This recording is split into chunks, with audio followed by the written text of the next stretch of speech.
natin na may plot. Shanty!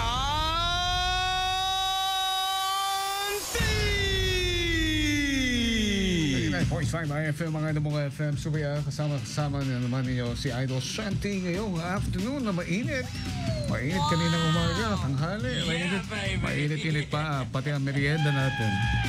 Alright mga Idol, let's get it on. Ang ating word of the day para sa ating pinamimigay na Bagasti ay word of the day is lambing. Ikaw, Idol, meron ka ba niyan? Dapat meron ka niyan. Kung meron ka niyan, dapat sumali ka rin sa ating dalawang hotlines. Mag-text. Type mo, lambing, name, address, age. Yeah, baby! Send mo na sa ating dalawang hotlines. At pagkatapos mamaya meron ka ng Bagasti ay, naku, nakalawlawag, nakabagbagasti ay. O yan ha.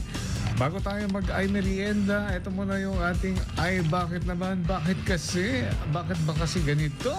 Ay, bakit? Bakit kasi ang hirap talaga, no? Bakit kasi may mga mahihirap na bagay? O bakit marami pa rin na mahihirap? Yun ang ibig ko sabihin.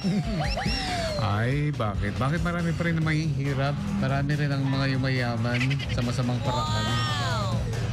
Alright, so ito na. Ibibigay ko na para sa ating ay merienda.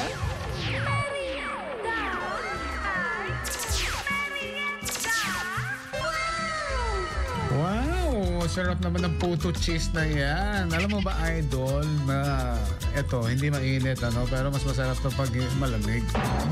Pag mainit, parang mas maganda sa akin pag medyo katamtaman lang. Ang mga ingredients ng puto cheese ay isang kilo ng all-purpose flour. At saka 4 na cups ng sugar and 8 tablespoons of baking powder. At 5 large ng eggs and 1 big evaporated milk. At saka 1/2 cup ng melted margarine. At 1/2 cup ng cheese o queso. Alam mo ba yung mga ingredients na yun ng Idol? Good afternoon, Ate Annalie. Happy merienda. Ate Wilma, Tita Tina, magandang araw. Si Ate Laura, ayan, sa inyo lahat na naka-IFM. Then sa may White Loss Commercial, sa inyo lahat mga Idol. Eto na, magmerienda na po tayo. Sagot mo na ang pampadulas. Iyan, Idol, di ba? Yeah, baby! Puto cheese para sa ating ay merienda this afternoon. At para naman sa ating Bagasti ay, once again, lambing, type ninyo, no?